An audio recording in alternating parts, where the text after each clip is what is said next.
This is a Focus leader. Do your movies look like this? Do your soundtracks sound like this? Or like this? If so, you need this. A Focus leader. First, set your lens so that these lines are sharp and clear on all parts of the screen. Now, set the volume control on your projector. The sound level should be adjusted until my voice can be clearly understood in all sections of the room. You are now ready to participate in another Pan American travel adventure.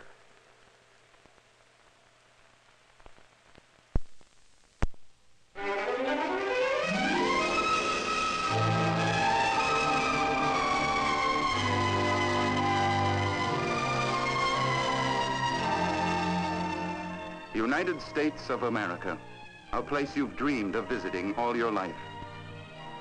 The cities you've heard of: New York, Los Angeles, Chicago, Miami, San Francisco, Niagara Falls, and other places to be discovered. Here we were, my wife and I, actually on our way. Not everyone can do it, but the lucky ones who can will remember it for the rest of their lives. The round-trip fare itself cost us about $450. It could have been a lot less in a group, but we decided to go it alone.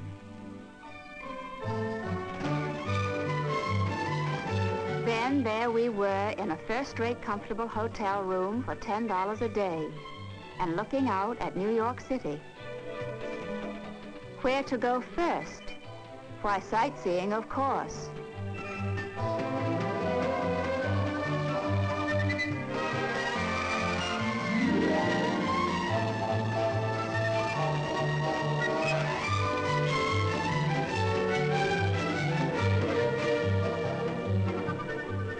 Radio City, the unbelievable skyscrapers.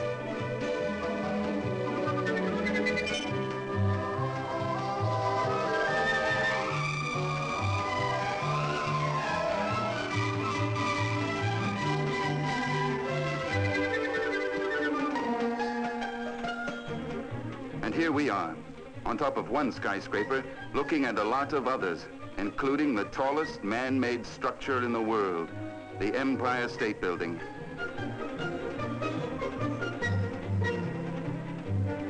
Gives you a new perspective on people and things.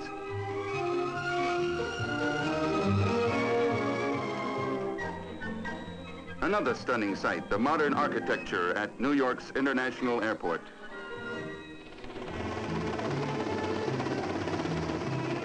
Here's another great way to go sightseeing in New York.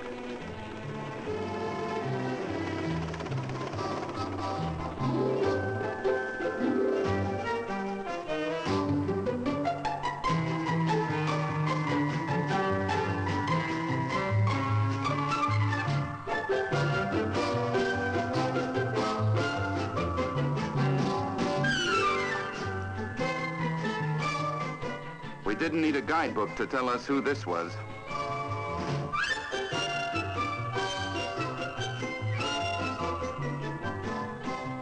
Wall Street, the financial heart of the world.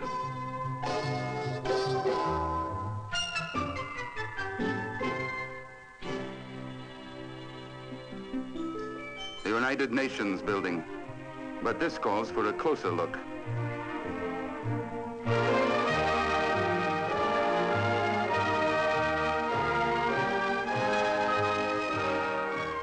Something to tell your grandchildren, that you sat and listened to the United Nations in session and watched your own delegate in action. But the political heart of America is 200 miles south of New York, and we decided to take the train. By the way, both the American and Canadian railroads gave us fare reductions of as much as 15%. 4 hours later, we were in Washington, D.C.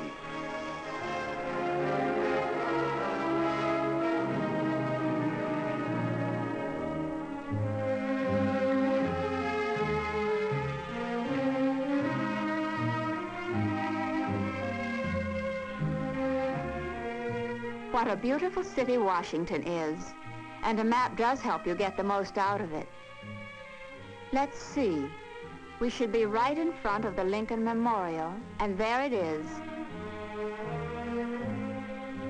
All the famous historic sites in Washington are free. I loved the graceful lines of the Washington Monument. 555 feet high.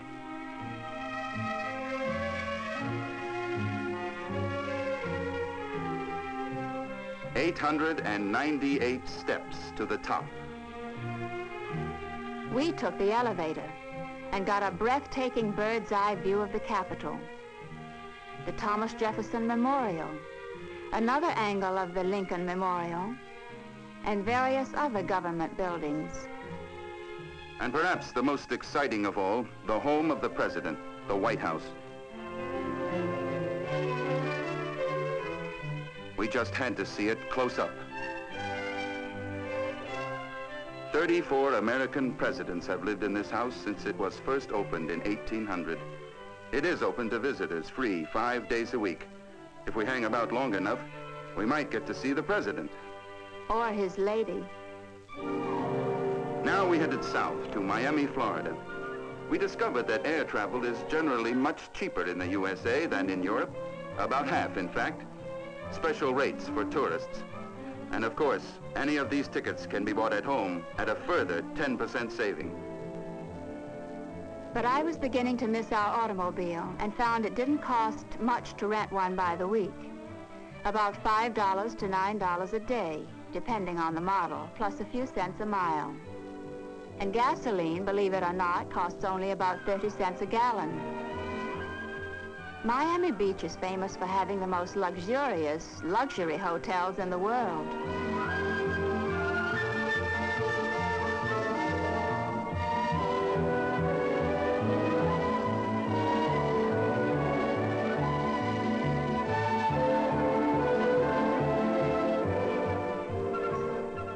Activity centers on the fantastic swimming pools.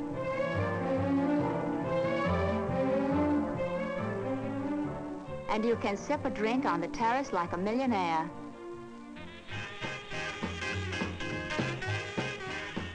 In the States, you're never far away from the sound of exotic rhythms to remind you that this is the land where the twist originated.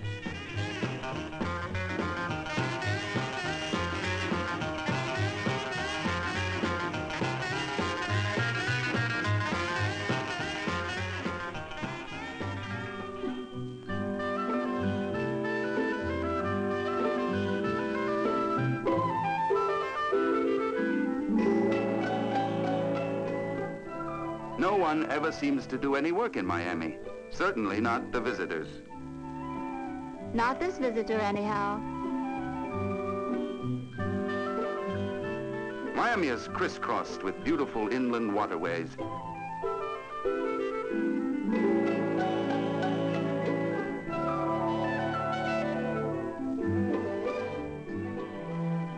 Niagara Falls is another celebrated vacation spot. Traditional goal of honeymooners.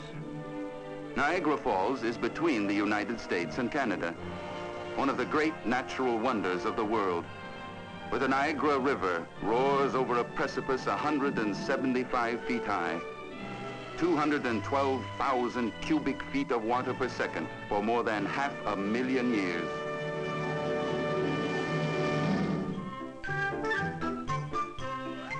Now, westward.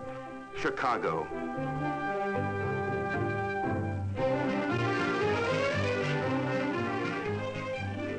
I just couldn't resist snapping a few shots wherever we went, but fortunately, film is very cheap in the U.S.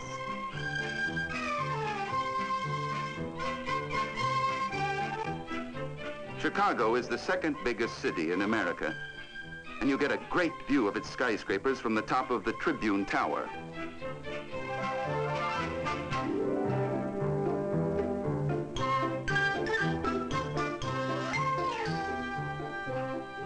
And sometimes, the viewer also provides the view. There seems to be a suggestion that the view might be even better from the top of the flagpole. Sorry, not today. Too high.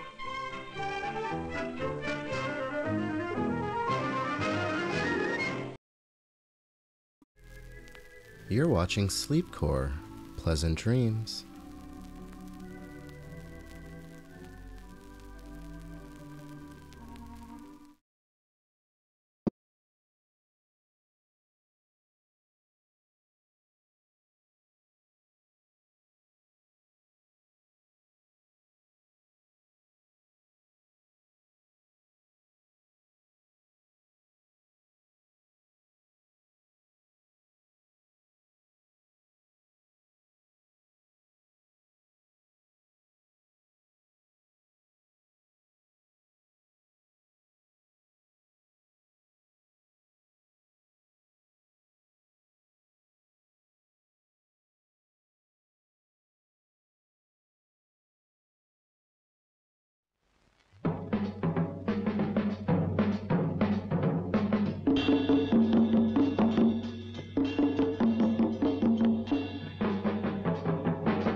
You're watching Sleepcore, media for insomnia.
let's bring our editorial microscope into focus on a very significant phenomenon: the middle-income consumer. You may have met this character in Fortune's now famous series on the changing American market, which portrayed his dramatic rise into the dominant economic personality of our time. This 1953 study showed that the zoom in the American market after the war, the unprecedented volume of goods of all kinds gobbled up by an insatiable tide of buyers, was largely the work of this middle-income man. Let's update his story, its basic facts and figures, to the present day. The biggest single fact in the story is this: despite higher taxes, despite post-war inflation, the middle-income consumer has roughly 50% more spending power today than he had a generation ago. In real income, $240 billion. He has fed new demands into the production apparatus of industry, accounting for the housing boom, appliance sales, the rush for prepared foods, even the once exclusive preserve of the exclusive rich. The luxury market has been invaded in force and virtually captured by the middle-income buyer. And this is only the seagoing phase of a campaign that has succeeded in changing the entire shape of the luxury market. How did it happen? Through a revolutionary change in the way U.S. income is distributed. In 1947, 27% of the population was in the middle income range, earning between $4,000 and $7,500 a year. In all, there were almost 13 million families in this bracket. By 1953, as Fortune told us, 5 million more families moved into this income category. Today, more than 1 million more families have promoted themselves to middle incomes. In terms of dollars, the families in this bracket now receive more than 42% of all income, real income. And their spending is just as real. Food is now a $64.5 billion market, up 8% since 1953. Clothing sales, up 6% from 1953. Housing, for the 7th straight year, the industry has topped 1 million starts. Home goods, furniture, TV, electrical appliances and such, up 15% since '53. The family car, 7.5 million autos bought in '55. So far, demand has matched the incredible pace of American productivity, stride for stride. Let's look at the production story a moment. Over the past century, production per man-hour showed an average increase of 2% per year.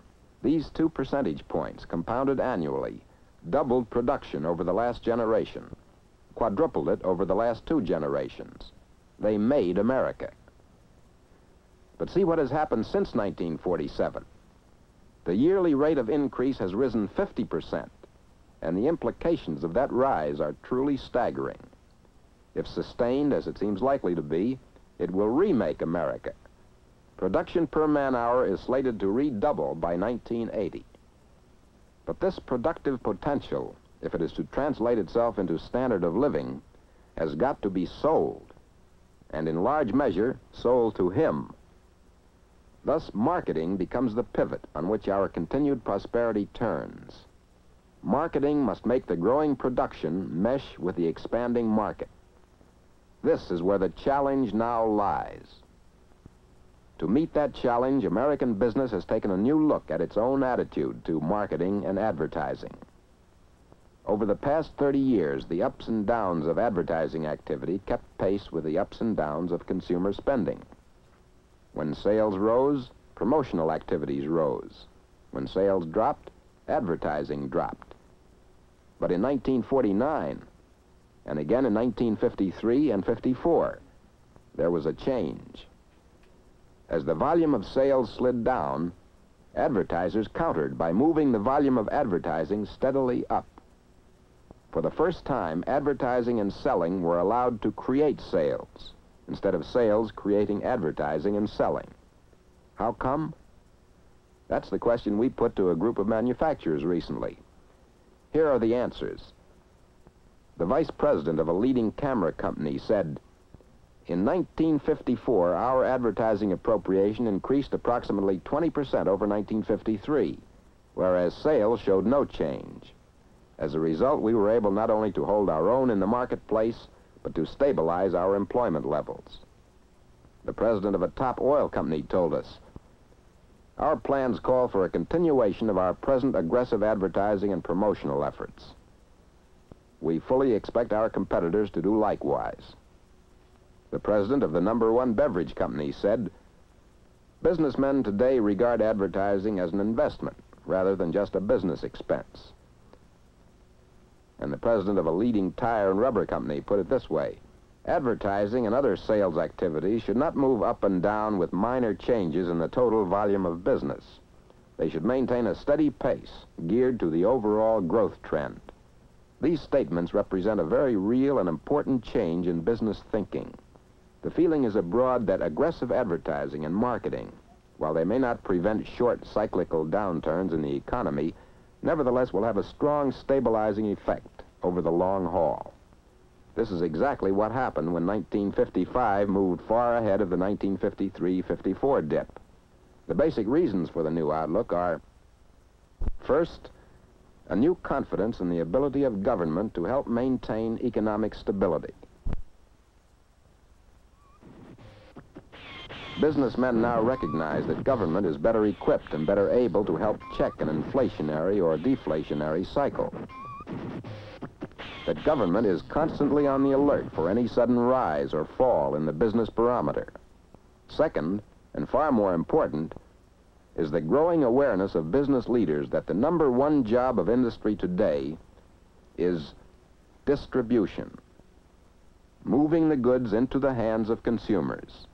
Matching desires with income, prices with costs, consumption with production. This is the function of marketing. And marketing, as management now realizes, consists of all company operations, except only physical production.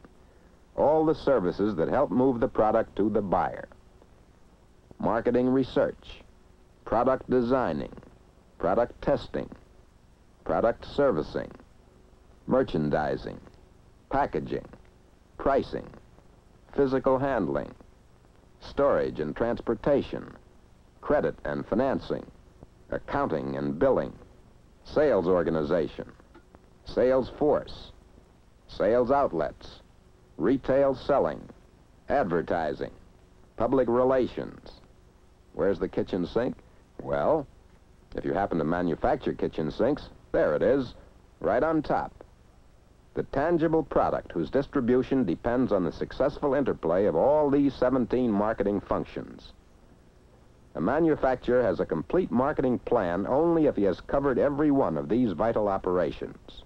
A third reason why businessmen have turned increasing attention to creative marketing is the changing American market, expressed in the zooming birth rate, with bigger families back in style, the amazing mushroom growth of suburban America, the upgraded scale of income everywhere, and especially the new pattern of income distribution, which has let its bounty fall smack in the middle range of income. As these groups continue to benefit, as our birth rate and productivity grow, they open the door to new markets for additional goods and services to challenge the imagination. Marketing and advertising can and must rise to new heights as we come to grips with the opportunities that lie ahead.